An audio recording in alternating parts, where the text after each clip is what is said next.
Olá pessoal, tudo bem? Na aula de hoje trataremos de um dos períodos mais turbulentos da história do Brasil, um dos períodos mais agitados do ponto de vista político na história de nosso país. É o período regencial, entre 1831 e 1840, um contexto histórico em que ocorreram várias disputas pelos poderes locais e nacionais do Brasil, entre as grandes lideranças políticas, entre os grupos que dominavam o cenário político nacional. E o período regencial também se notabilizou pela ocorrência de várias revoltas em muitas províncias brasileiras. O período regencial, senhores, é um momento histórico de transição entre o primeiro e o segundo reinado, ou seja, é o período da menoridade do herdeiro ao trono, ou seja, o príncipe Pedro de Alcântara, o futuro Dom Pedro II. Um período marcado por grandes instabilidades políticas, agitações internas, inclusive com a ocorrência de várias revoltas, Cabanagem no Pará, Sabinada na Bahia, Revolta dos Malês também na Bahia, Revolução Farroupilha no Rio Grande do Sul. O período regencial apresenta 4 fases. São elas 2 regências trinas e 2 regências unas. Entre abril e julho de 1831, tivemos a regência trina provisória. A seguir, veio a regência trina permanente, entre 1831 e 1834. Mais tarde veio a regência una do padre Diogo Antônio Feijó, entre 1835 e 1837. E, finalmente, a regência una de Araújo Lima, entre 1837 e 1840. São essas as fases do chamado período regencial brasileiro.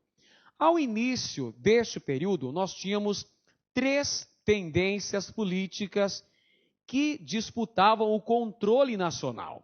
Eram elas os restauradores ou caramurus, que eram portugueses, também descendentes de portugueses, e burocratas de Estado ligados ao antigo governo de Dom Pedro I. Eles eram absolutistas e objetivavam principalmente o retorno de Dom Pedro I ao trono brasileiro. Lembrando que Dom Pedro I, depois de abdicar ao trono brasileiro, em 7 de abril de 1831, Dom Pedro I havia voltado para Portugal. O grupo dos restauradores ou caramurus desejava o retorno de Dom Pedro I ao trono brasileiro. O segundo grupo político, no início do período regencial, eram os chamados liberais moderados ou chimangos. Quem eram eles? Proprietários rurais, principalmente da região sudeste do Brasil.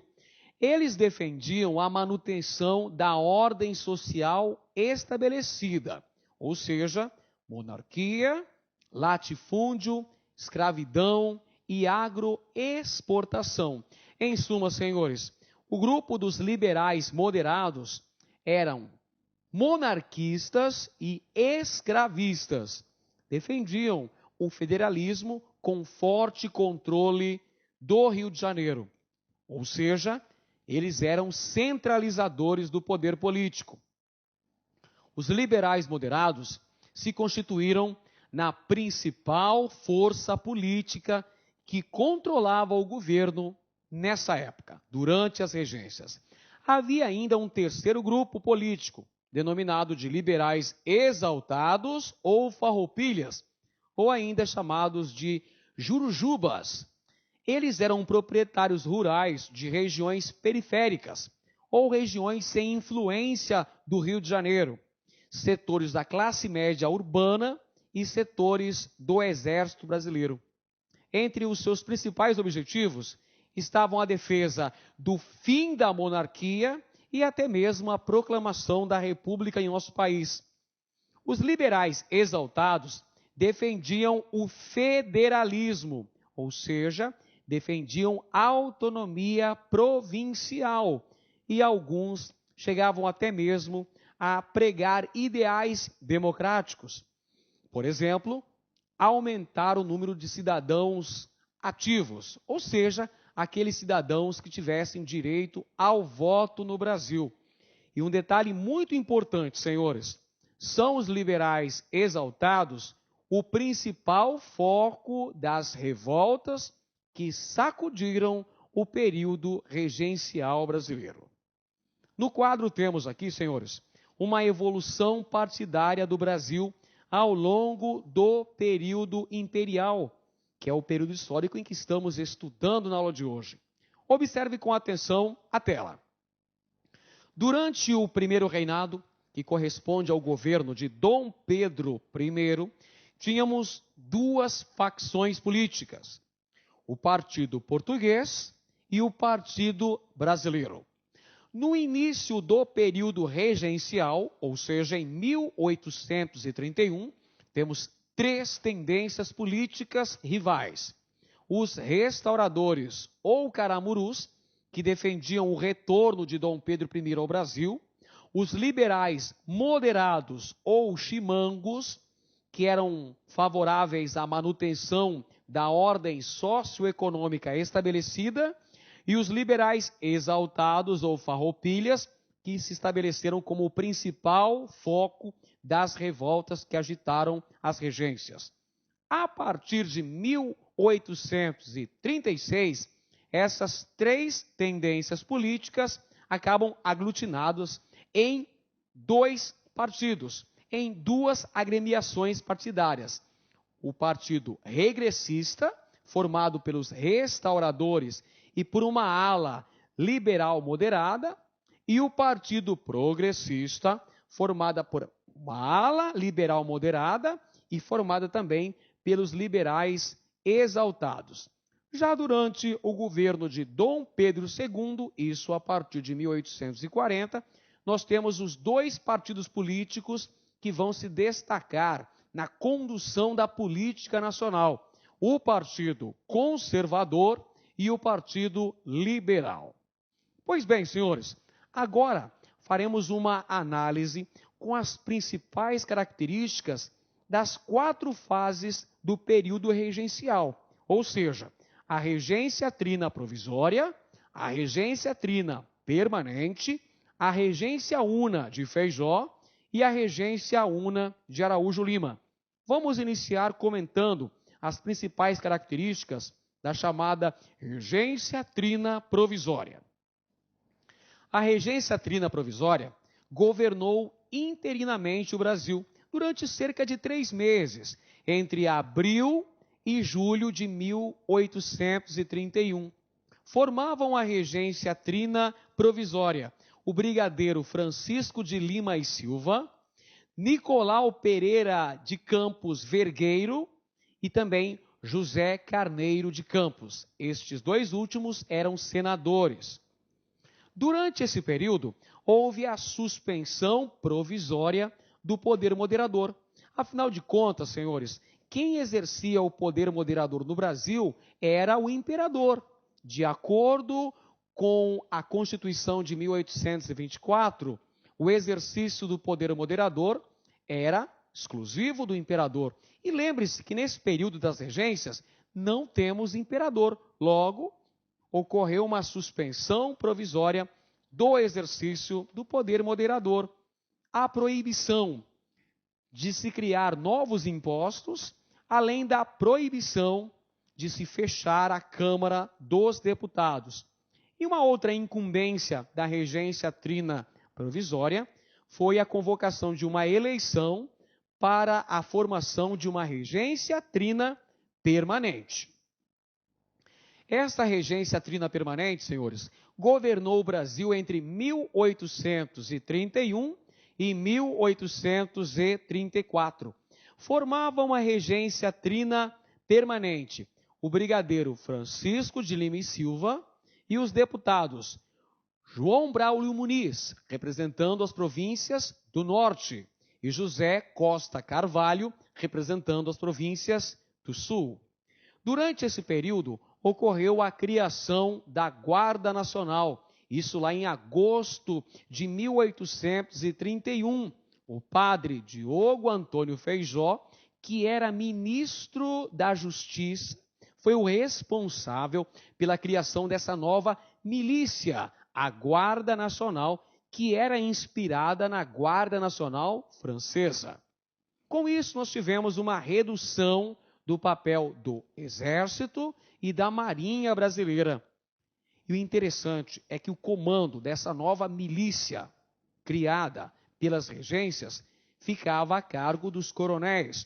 Os coronéis eram os grandes latifundiários, ou seja, haveria uma patente vendida ou eleita entre os chamados cidadãos ativos. Quem eram os cidadãos ativos? Aqueles que tinham direito ao voto, ou seja, os eleitores. Lembre-se que, de acordo com a Constituição de 1824, eram considerados cidadãos ativos somente aqueles que comprovassem seus rendimentos, que tivessem uma comprovação de renda equivalente a, no mínimo, 100 mil réis anuais. O comando da Guarda Nacional ficava a cargo, portanto, dos cidadãos ativos. Ou seja, quem eram os cidadãos ativos? Eram os grandes latifundiários, os grandes proprietários de terra. E um outro aspecto muito importante, senhores, é que a Guarda Nacional fora criada justamente com o objetivo de defender os interesses pessoais dos grandes latifundiários no Brasil. Aí está a Guarda Nacional Brasileira, criada durante a regência trina permanente pelo então ministro da Justiça, Diogo Antônio Feijó. Como eu disse anteriormente, a Guarda Nacional foi inspirada na Guarda Nacional Francesa. E a liderança da Guarda Nacional nos municípios ficava a cargo dos grandes proprietários de terra, ou seja, dos coronéis.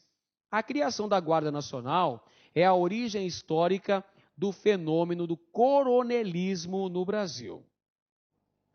Também durante a regência trina permanente, tivemos a criação do Código do Processo Criminal. Isso lá em novembro de 1832.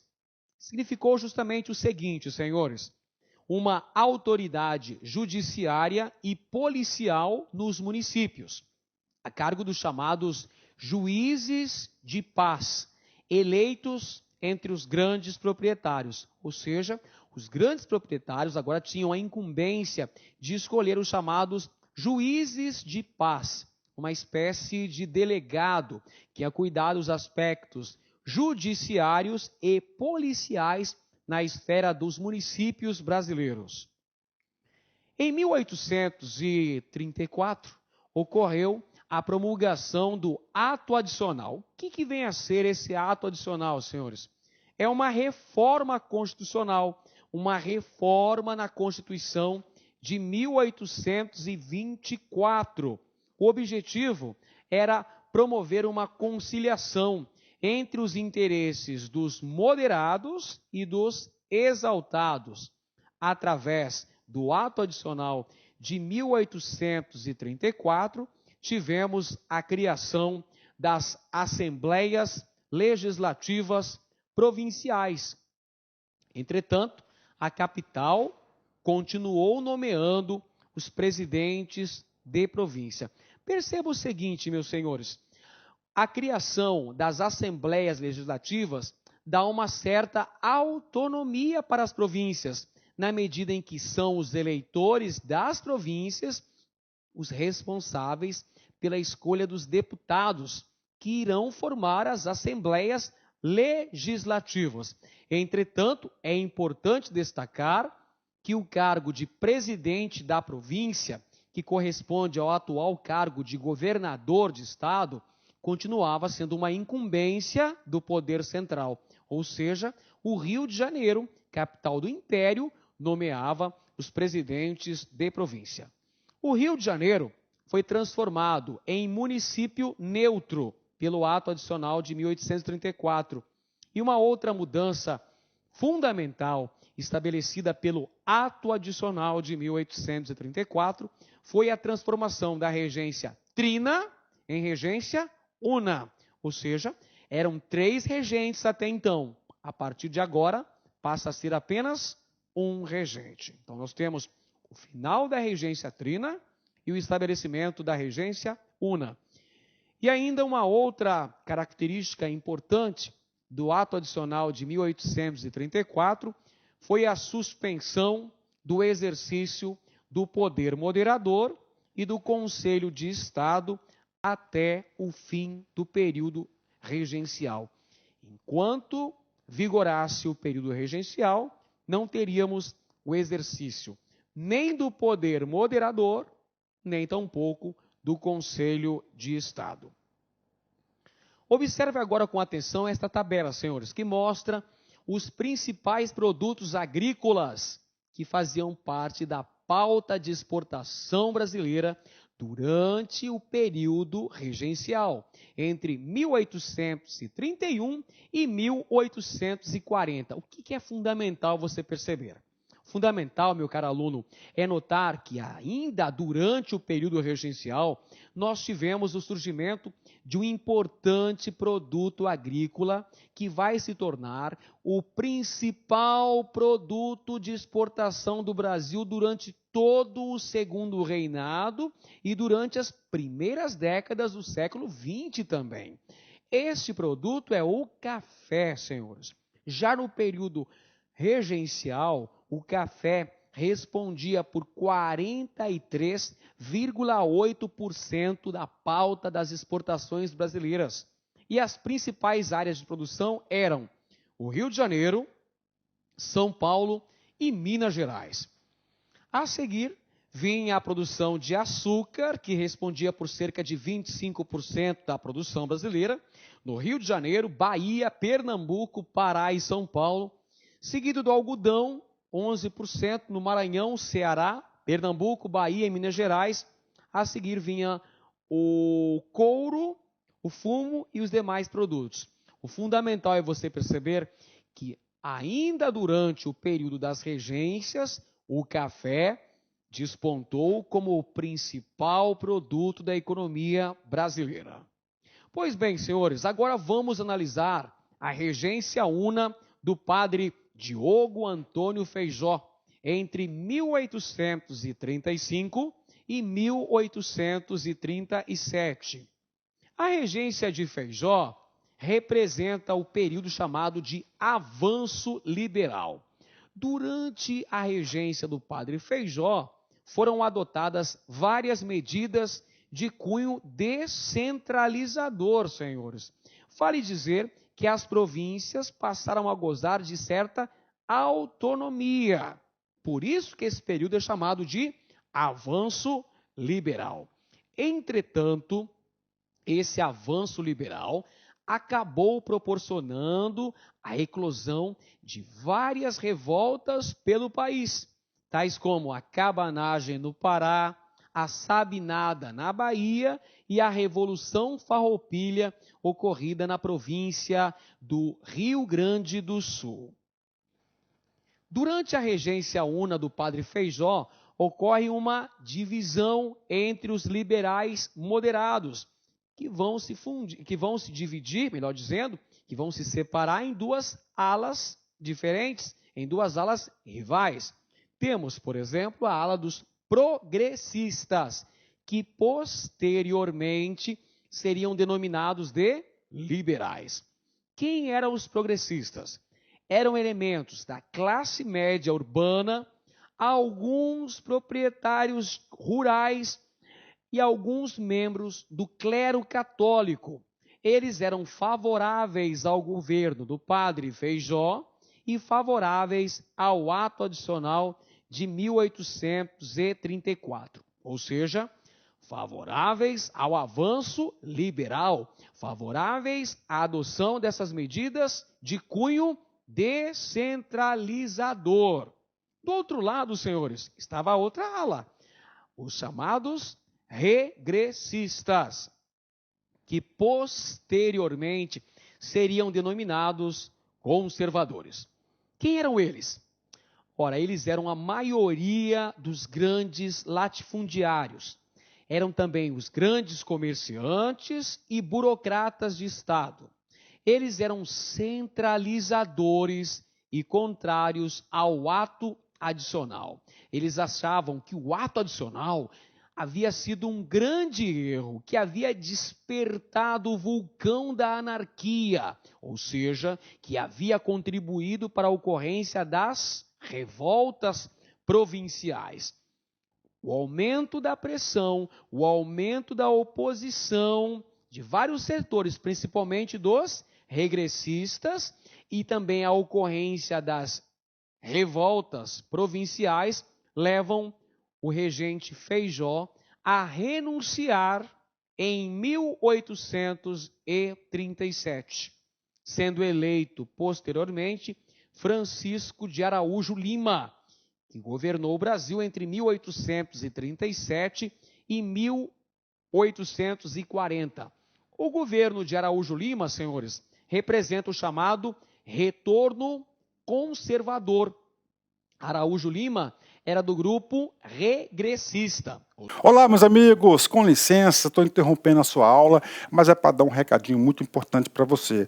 Ah, professor, aonde que está, professor, o PDF dessa videoaula? Gente, atenção, o PDF dessa videoaula, ela se encontra lá no nosso site, né? Lá com o curso, tem um link aqui embaixo da aula, né? Só que é o seguinte, né? Esse PDF, a gente pede aí uma pequena contribuição por parte aí do nosso seguidor, do nosso aluno, de R$ 29,90. Por quê? Porque a gente tem cursos aqui na sala com curso, né? Então, todos os PDFs, PM Bahia, de todas essas videoaulas que a gente está disponibilizando, mais o Personal Coach, que é a nossa ferramenta pedagógica, meta todo dia, você tem meta, você sabe que você vai estudar, a gente vai ranquear você, a gente vai monitorar o seu desempenho no site por apenas R$ 29,90. Bacana? Então, clica aqui embaixo. E aproveitando, nós temos também o nosso super aulão de véspera aqui da Lá Concurso, que custa apenas R$ 49,90. Bacana? Fui, boa aula, tchau! Ou seja, contrário às medidas descentralizadoras. Durante a regência de Araújo Lima, temos a presença dos regressistas no poder e o retorno da centralização monárquica.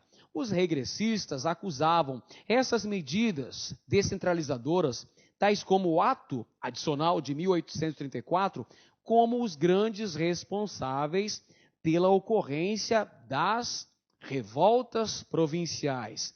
Por essa razão, eles irão adotar medidas centralizadoras, que nós já vamos analisar uma por uma. Durante a regência una do padre Feijó, tivemos a criação do Colégio Pedro II, Colégio Imperial Pedro II, do Arquivo Público Nacional, do Instituto Histórico e Geográfico Brasileiro e também a nomeação de Bernardo Pereira de Vasconcelos para o cargo de Ministro da Justiça, o chamado Ministério das Capacidades. Durante a regência do Araújo Lima, serão adotadas várias medidas de cunho centralizador. Então, eles vão desfazer aquelas medidas descentralizadoras que foram feitas pela regência do padre Feijó. Durante a regência de Araújo Lima, essas medidas vão ser revistas. Temos, por exemplo, observe com atenção, a lei interpretativa do ato adicional. O que significou essa lei, senhores? Na verdade, a lei interpretativa do ato adicional, que ocorreu em maio de 1840, é uma anulação prática do ato adicional. Ou seja, a capital, a sede do Império Brasileiro, o Rio de Janeiro, volta a ter poderes para nomear funcionários públicos, controlar os órgãos de polícia e da justiça no Estado, nos estados do Império. O que significa isso? Significa que aquelas leis descentralizadoras que haviam sido adotadas, como, por exemplo, aquela que autorizava a criação dos juízes de paz nos municípios, segundo os conservadores, eram medidas que davam muita autonomia para as províncias, fazendo com que fosse possível a ocorrência de revoltas no Brasil. Então é por isso que em maio de 1840 nós temos a aprovação da Lei Interpretativa do Ato Adicional, que na prática foi uma anulação do Ato Adicional de 1834. Em 1840 também, senhores, nós tivemos a fundação do chamado Clube da Maioridade. E o que foi o Clube da Maioridade, senhores? Foi um grupo que defendia a ideia da antecipação da maioridade do imperador Dom Pedro. Dom Pedro deveria assumir ao completar 18 anos. Entretanto, em 1840, o grupo progressista, ou chamados liberais, começam a defender a ideia da antecipação da maioridade de Dom Pedro II. Por quê, senhores? Por que é que eles defendiam a ideia da antecipação da maioridade do imperador? Ou seja, colocá-lo no trono antes mesmo que ele tivesse 18 anos de idade. A expectativa era que a presença do imperador no trono brasileiro pudesse proporcionar o restabelecimento da paz interna, o fim das chamadas revoltas regenciais e também poderia acabar de vez com qualquer ameaça de fragmentação política nacional. E aí teremos a ocorrência do chamado golpe da maioridade, com a vitória do grupo liberal. O golpe da maioridade foi a aprovação da antecipação da maioridade de Dom Pedro II, que vai assumir o trono com 14 para 15 anos de idade. Isso mesmo, senhores.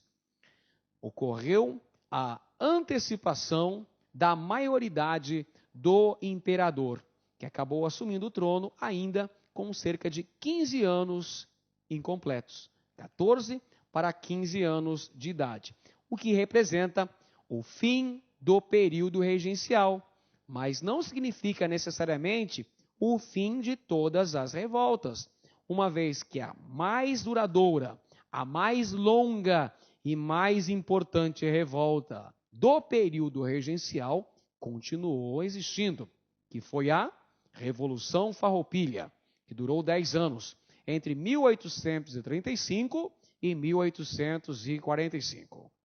Aí está o golpe da maioridade, que é justamente a antecipação da idade do imperador Dom Pedro, que acabou assumindo o trono brasileiro com 14 anos. Muito bem, senhores, agora nós vamos fazer uma análise das principais revoltas ocorridas no Brasil durante os 9 anos agitados, os 9 anos turbulentos do período regencial brasileiro. Um período relativamente curto, 1831 a 1840, mas que ocorreu muita agitação política, muita disputa entre as elites que governavam o Brasil e a ocorrência de várias revoltas. E é muito interessante que você grave o nome das principais revoltas e possa fazer uma associação entre o nome dessas revoltas e o local onde elas ocorreram. Tome nota: Cabanagem, no Pará; Balaiada, Maranhão; Sabinada, Bahia; Revolta dos Malês, também na Bahia. E a principal de todas as revoltas do período regencial, que foi a Revolução Farroupilha ou Guerra dos Farrapos. Faremos então agora uma abordagem das principais características de cada uma dessas revoltas. Vamos começar então pela Revolta dos Malês, senhores. Uma revolta que não é muito estudada, que não é muito valorizada na história do Brasil, mas que foi uma revolta muito importante. Pois bem, senhores, a Revolta dos Malês, ocorrida na província da Bahia em 1835, foi promovida por negros escravos islamizados, ou seja, que eram alfabetizados e que liam o Alcorão. Eram escravos africanos islâmicos, muçulmanos. Uma grande influência que fez a ocorrência da revolta dos malês era a influência do chamado haitianismo, ou seja, uma influência das revoltas de escravos ocorrida no Haiti, que promoveu não apenas a abolição da escravatura naquele país, mas também a independência do Haiti. Havia um grande medo de uma ocorrência de uma grande revolta escrava no Brasil. As elites temiam que aquele fenômeno ocorrido no país da América Central pudesse também acontecer no Brasil, uma vez que o Brasil possuía um grande contingente de escravos africanos. É o famoso medo do haitianismo, da ocorrência de uma grande rebelião escrava no Brasil. Dentre os principais objetivos da revolta dos malês estavam libertar os negros escravizados e massacrar os brancos, assim como ocorreu no Haiti, quando tivemos não apenas a abolição da escravidão, como também a proclamação da independência daquele país da América Central. Entretanto, houve uma violenta repressão por parte das forças do governo. Segundo a revolta agora, a cabanagem, que ocorreu na província do Grão-Pará, entre 1835 e 1840. A cabanagem contou com uma ampla participação popular. Essa é uma característica fundamental da cabanagem. A mais popular de todas as revoltas do Brasil durante o período regencial. Contou com a participação de índios, de negros escravizados, mestiços, também escravos, também negros alforriados, porém pessoas sem posses. Uma luta contra as desigualdades existentes na província do Grão-Pará. Não havia um programa político definido. Os cabanos chegaram inclusive a tomar o poder, mas foram traídos. Entre os principais líderes dos cabanos estavam Antônio Malcher, Francisco Vinagre e Eduardo Angelim. Por ser a mais popular das revoltas do Brasil, durante o período regencial, ela foi a mais severamente reprimida. Milhares de mortes ocorreram durante a cabanagem. Esse termo cabanagem, senhores, se refere à habitação dos cabanos, ou seja, dos ribeirinhos, aquelas pessoas que habitavam as regiões próximas aos rios amazônicos, moravam em humildes cabanas. Daí esse movimento ficou conhecido como cabanagem, movimento de cunho popular que foi violentamente reprimido pelas tropas leais ao governo central das regências. Sabinada é outro movimento ocorrido durante as regências. A Sabinada foi uma revolta ocorrida na Bahia entre 1837 e 1838. A liderança principal desse movimento cabia ao médico Francisco Sabino Barroso. Daí que vem o nome da revolta, Sabinada, uma referência ao médico, jornalista e professor da Faculdade de Medicina de Salvador, Francisco Sabino Barroso. Quais são as principais causas que levaram à eclosão da Sabinada na Bahia em 1837? Eram as dificuldades econômicas vividas na província da Bahia, essa é a causa principal. Dificuldades econômicas vividas pela província da Bahia. E a causa imediata, a causa que promoveu o início da Sabinada, foi justamente o recrutamento forçado dos baianos para lutar contra os farrapos no Rio Grande do Sul. Essa é o estopim, é a causa imediata que vai deflagrar a Sabinada na Bahia.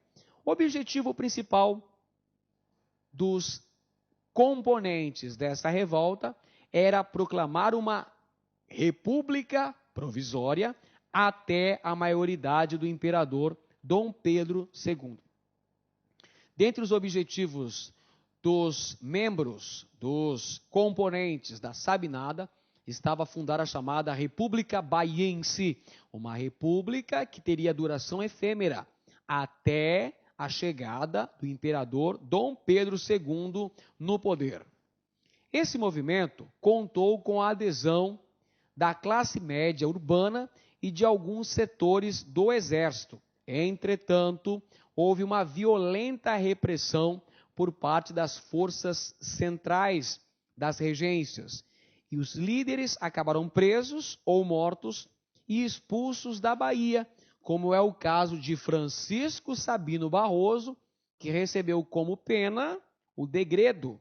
Ele acabou exilado para a província de Mato Grosso.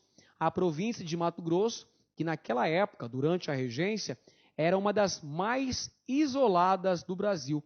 Francisco Sabino Barroso, o principal líder da Sabinada, acabou sendo exilado em Mato Grosso, onde morreu.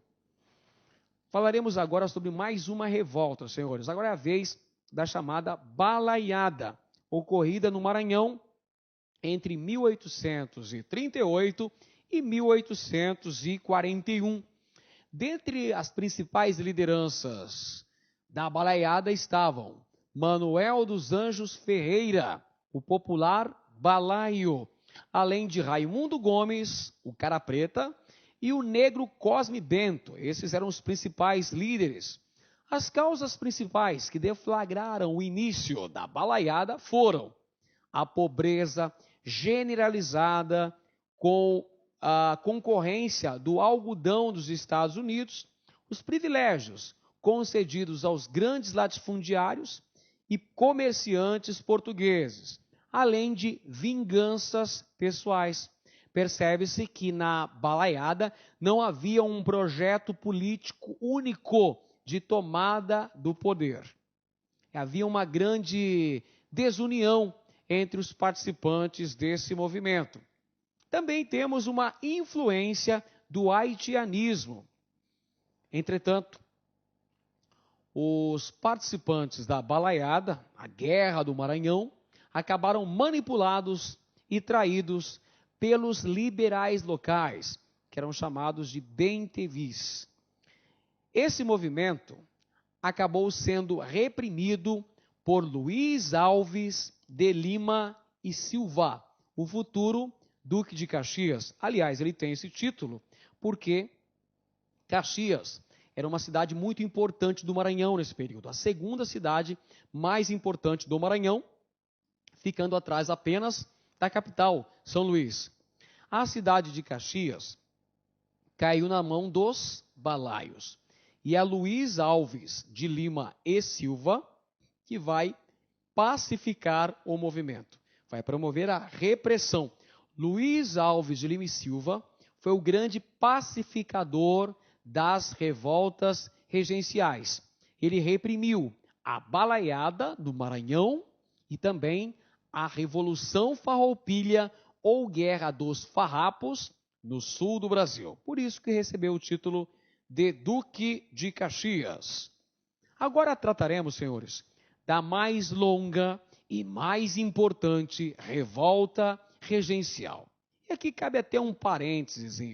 Veja bem, senhores, revoltas regenciais, cabanagem, balaiada, revolta dos malês, sabinada, Revolução Farroupilha. O termo revolta, na verdade, é um eufemismo, porque o que na realidade aconteceu foram guerras civis. São guerras civis, guerras sangrentas. Veja o que aconteceu, por exemplo, na cabanagem, que foi a mais popular das revoltas regenciais. Uma sangrenta guerra civil, que gerou milhares de mortes dos paraenses que participaram desse movimento. Portanto, quando usamos o termo revoltas, nós estamos, na verdade, usando um eufemismo.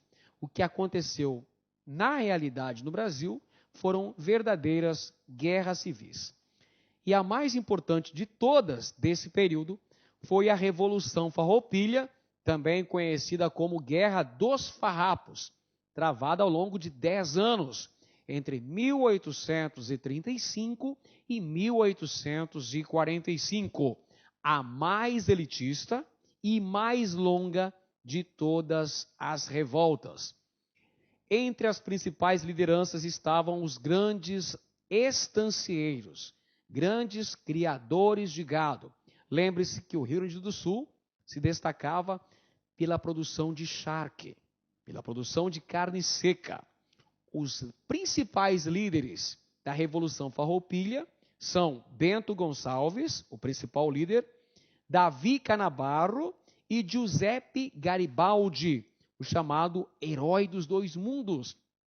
Giuseppe Garibaldi era italiano, um carbonário italiano, participou intensamente da Revolução Farroupilha e, posteriormente, também envolveu-se diretamente nos episódios da unificação italiana.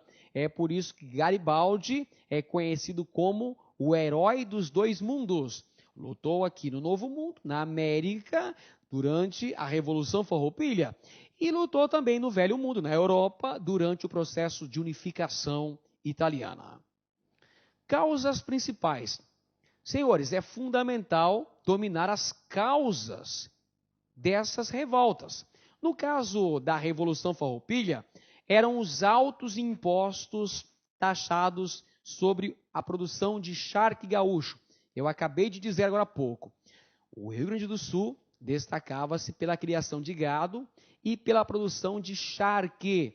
Os gaúchos reivindicavam proteção para o charque gaúcho, para que o charque gaúcho tivesse condições de concorrer com o charque uruguaio e o charque argentino.